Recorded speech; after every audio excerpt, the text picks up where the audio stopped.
What's up, guys? I have a little something for you today. Yep, that's right. Let's go ahead and see what it is, shall we?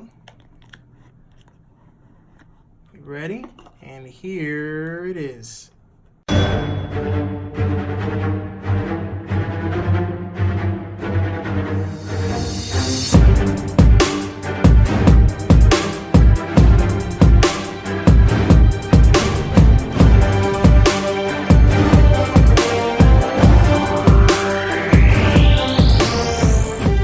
Welcome back, DCS crew. We got some mail in.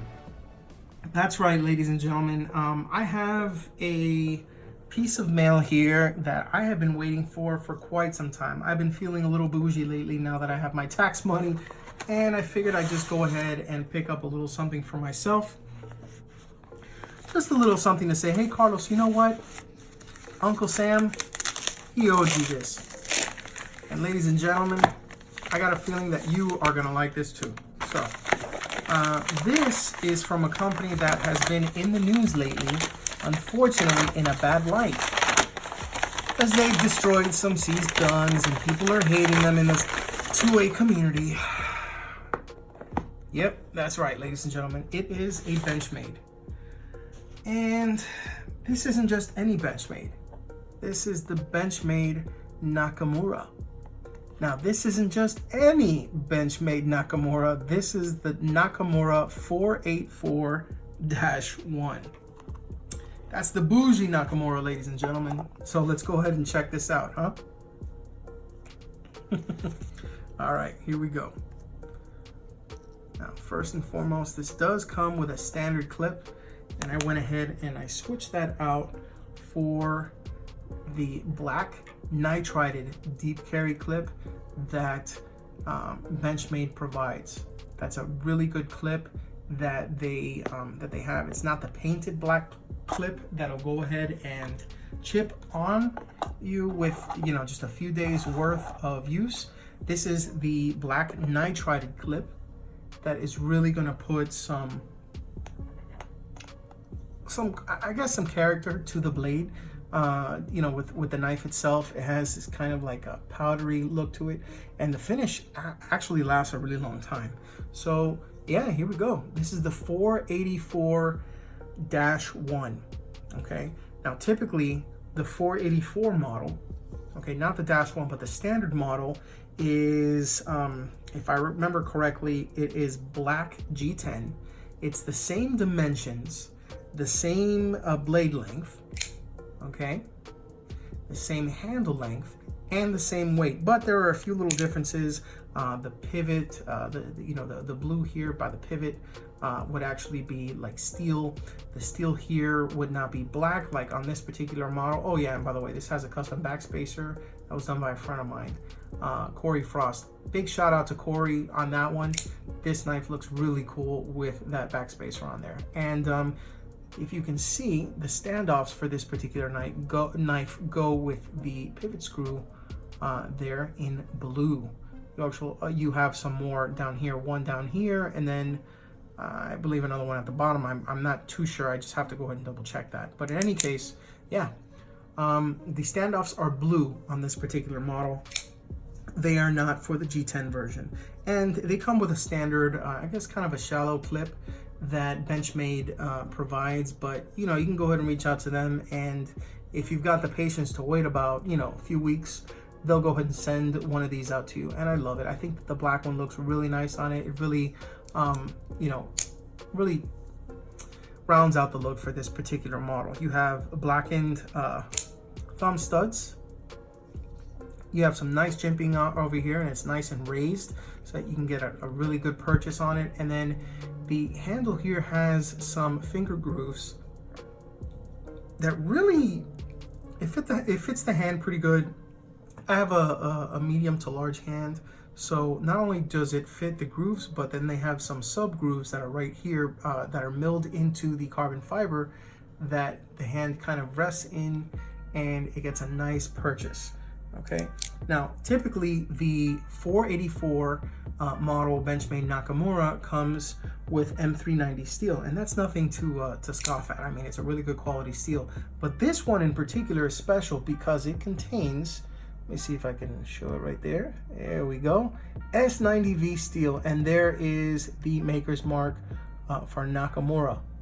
Okay, it's a really awesome Benchmade design from Nakamura. And then you have, you know, the Benchmade butterfly that also has the model number, which is right under the USA. It says 484. This is the -1 designation, so that you know this is the version with S90V steel and stone-washed blade with carbon fiber handles. Okay, so let me go ahead and get the little pouch and the box out of the way. Put this here to the side, and then we'll go ahead and compare it with some other models that you are familiar with. Some Benchmade, some not. So let's go ahead and get this started with, let me see here. Oh, we got another little butterfly right here. This is my custom Benchmade Mini Griptilian OD Green 154 cm deep carry clip, and the butterfly has been colored in OD Green. Woo, okay, feeling bougie. There you go. And as you can see, they are about the same size. I want to say that the Nakamura is slightly larger. And let's see, what else do I have? Ah, okay. Benchmade Casbah S30V steel, black blade, black handles. This is Grivery. It's the button out the side push automatic, and it's slightly bigger. You can see there. Okay. Let's see, what else do we have? Okay, non-Benchmades. I have the Spyderco Para 3. Put that here, see if I can line up the scales. Okay. Kind of close by the way that the Para 3 really just kind of curves there. You can see the dimensions are kind of similar. You have the, here's a new one, Spyderco Smock. I don't know if you have seen that video already, but if you haven't, go ahead and check that out. I am going to be, did a nice little review on that one. It is slightly bigger, okay? And then you have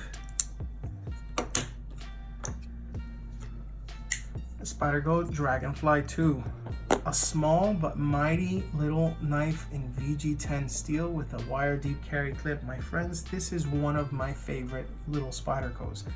This is a slicing demon. This is the slayer of boxes, Dragonfly the box slayer, Dragonfly 2 from Spyderco. Okay, so there you have it, folks. That is a size comparison between a few knives that I have here on the table, so that they can kind of give you an idea how big the Benchmade Nakamura is. Now, pricing on this, I went ahead and I checked out Blade HQ. This is a $272 Benchmade, okay? And that's not even considering the fact that this isn't a gold class Benchmade. It is their blue class, okay? Hence, everyday carry is part of their manual open CPM S90V, and it says right here, it is the blue class, okay? Now, the problem with that is, this is pretty damn expensive.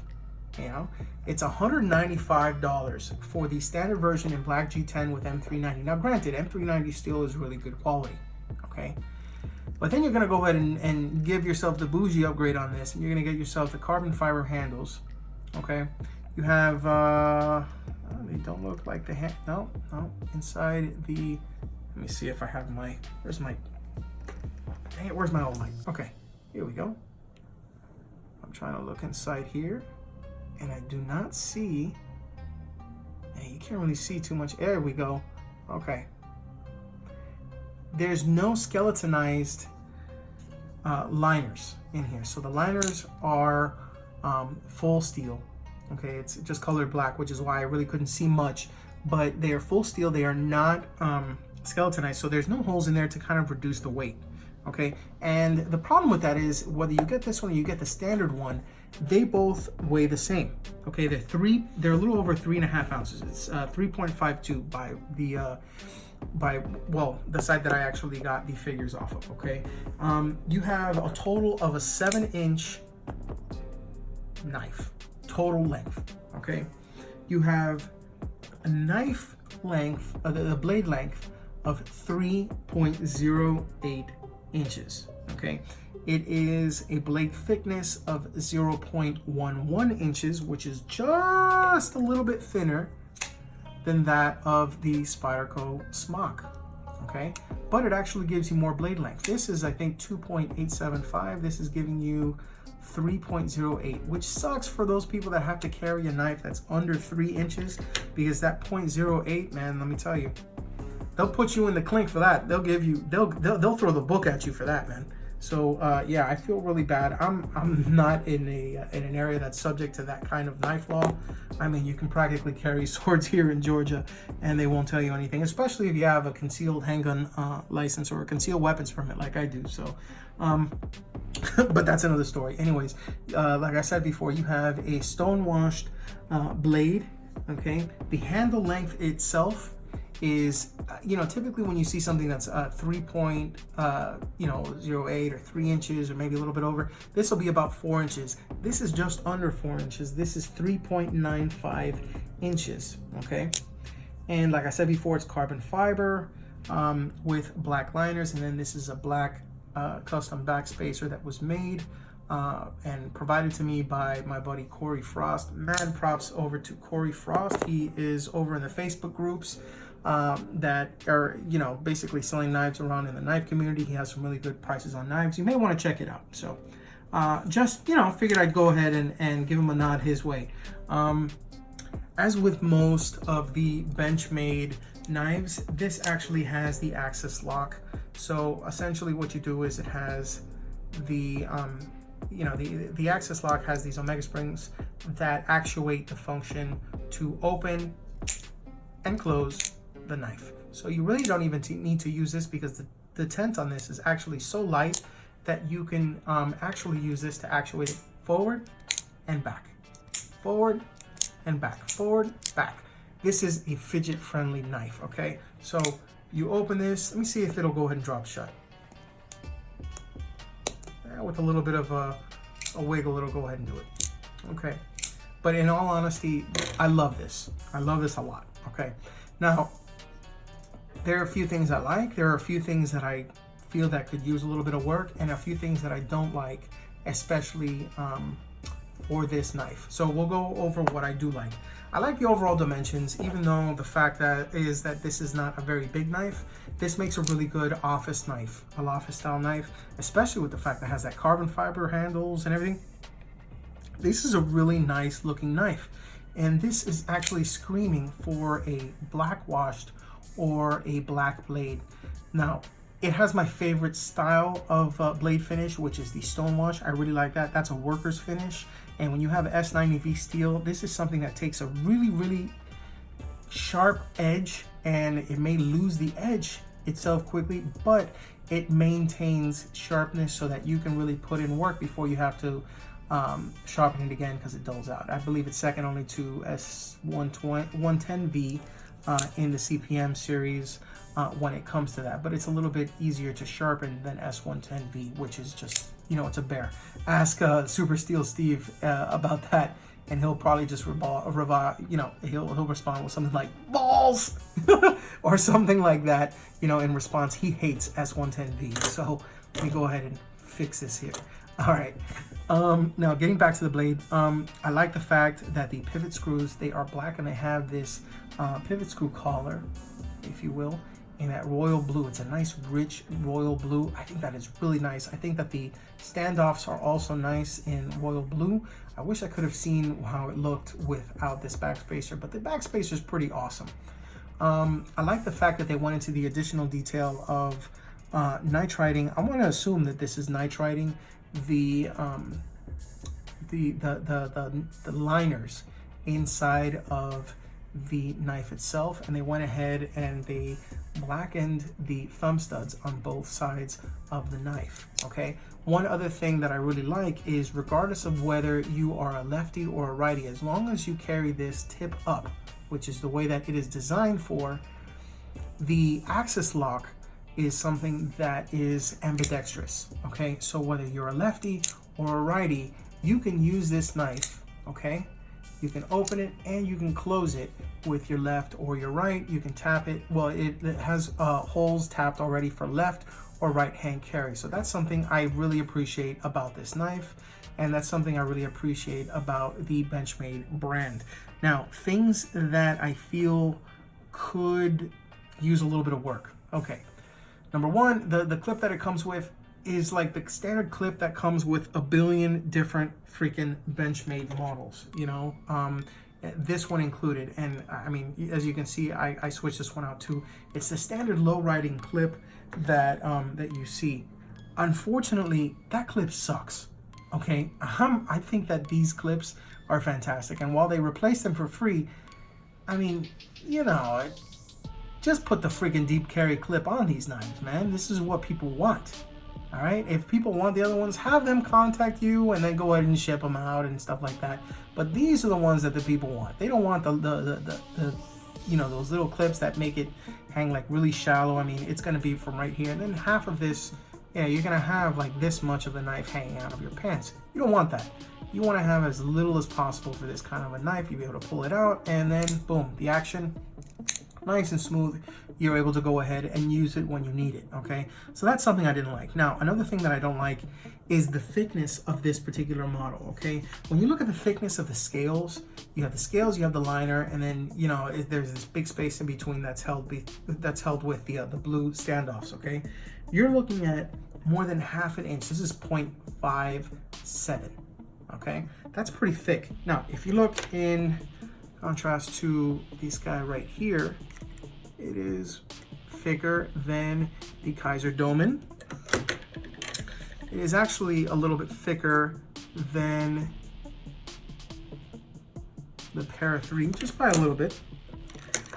Now, you even have the Spyderco Smock. The Spyderco Smock, if I recall correctly, it's 0.45. It's less than half an inch. And this is more, I mean, look at that. You can clearly tell between the two which one is thicker, okay? So yeah, this guy is a portly little fellow. And I just kind of feel that, I don't know, it could have been a little bit thinner. The profile would have been a little bit better. I think that it would have gotten a lot better reviews, and I think it would have been sold a lot more if, you know, if it was a little bit thinner. Now that brings me to the bad. Okay, now, okay, I bought this because I was feeling bougie. I got my tax money. Uncle Sam was like, hey boy, you know what? You worked hard this year. Go ahead and take a little money back for yourself that I took from you initially during the year because you are a hard worker. Yeah, I do. I work hard. I work hard for my money. Okay, just like all of you that are watching this that are thinking of getting something like the Nakamura. The only thing is, the Nakamura is $195.50 for the standard version, and that is a hard sell for the working man these days. Okay, especially when you can get knives like, let's see here, the Kershaw Link in M390. This is the 420HC version, by the way. And you can get the Kershaw Dividend in M390, and both of those are going to run you for less than $100. In fact, you can probably get both of those in M390 for less than the cost of the average base model Nakamura, which is the model 484, okay? That Nakamura is $195.50 based on map pricing from Benchmade. It's probably going to go up whenever they choose to go ahead and increase prices at the end of the year. So take that with a grain of salt. Now, this particular version is an even harder sell because it gives you what, I guess it kind of tops off the material a little bit more, but then you're going to have to pay $272, okay? That is essentially almost $78 more for a not much more premium version of the standard Nakamura. I mean, you're getting M390. More people, in my opinion, more people like M390 than they like S90V. I mean, that's just me. I like M390 a lot. I like S90V, and I like having this because, you know what, I felt like buying it. And for people that buy the 484-1, They buy the 484-1 because they want to buy it. They don't buy it because of the cutting properties. They don't buy it because of the ergonomics. You can easily buy the standard 484, okay? Or you can buy a different knife. You can buy the 555-1, which is the mini grip in 20 CV, or you can buy the 556, which is also the mini grip in 20 CV. One being that it has the sheep's foot blade, and the other one having the drop point. Like this guy right here. This is the drop point. Okay, yeah, you can have them both for less than what this would cost. This is $272. I mean, the MSRP on this is what, $320? How are you gonna pay that much for this? This is already venturing into, say, gold class territory, which, I mean, at least for me, this is a little bougie for me. You know, I don't have any Olamic, you know, buskers. I don't have any Wayfarers. I don't have any Chris Reeves Benzes yet. You know, I don't have any custom setups. I don't have any Shuragorovs, you know, Grimsmo Norsemans. I'm not bougie like that yet. This is my bougie knife. And I got it because I wanted something, you know, to slip into my pants pocket or my slacks pocket when I want to go out and have something nice with me that I know is going to cut and that's going to do the job. And it is. It feels well in the hand. You know, the jimping here is going to keep your hand nice and firm. I really like these cuts that it has at the top, the base of the blade, the kind of curvature that it has here to kind of go ahead and choke up a little bit and get some nice slicing tasks done with the drop point blade and S90V steel. It's a really nice knife. Do not get me wrong. But can I say that the value in this knife is making it almost $80 more than the standard 484 Benchmade Nakamura in M390 steel with black G10? No, that's the honest truth. Okay, I like black G10. I like G10. In fact, I mean, you know, I have the Kaiser Domen black G10. I have the Spyderco Para 3 black G10. Love G10. In fact, I even got the Spyderco Smock with the carbon fiber G10, and I freaking love it, okay? I'd rather have that G10 than have these smooth handles. That's the honest truth. Okay, this is a nice knife. I'm not gonna knock it for being what it is. It's a really, really nice knife. The only thing is, I don't quite think it's worth $272. Okay, so this is probably gonna go. I'm gonna use this for a little bit, have a really important meeting with my boss. He's gonna be, oh man, that's a hell of a piece you got there. And I'll be like, yeah, that's my Nakamura, my 484-1, $272, boy. That's MSRP at $320. But yeah, I'm not really quite sold. I would have probably been sold on the standard one, and I should have gotten the standard one, but you know what? I wanted to spend a little bit more because I felt that I earned it. This, on the other hand, really nice blade. But you'll see that in my review about the Spyderco Smock. In the meantime, if you have any questions, feel free to go ahead and leave a comment below. Feel free to subscribe if you like this video, and if you'd like to go ahead and check out some of my other ones, feel free to do what you came here to do. Check out some of the other stuff that's on my page. If you have a question and you don't feel like leaving a comment down below, feel free to go ahead and send me a message via my website, dailycarrysolutions.com. There is a contact page that is on there. Go ahead and click that. It's going to have a little box for you to be able to go ahead and put your message, put your email, and I will be more than happy to respond to you in a timely manner. Okay? So, remember folks, this is the Benchmade 484-1 Nakamura in S90V steel. It's a great knife. Now, whether you choose to EDC this or not, remember, if you EDC, make a DCS. Thanks for watching, everybody. I hope to see you next time. In the meantime, take care. Peace.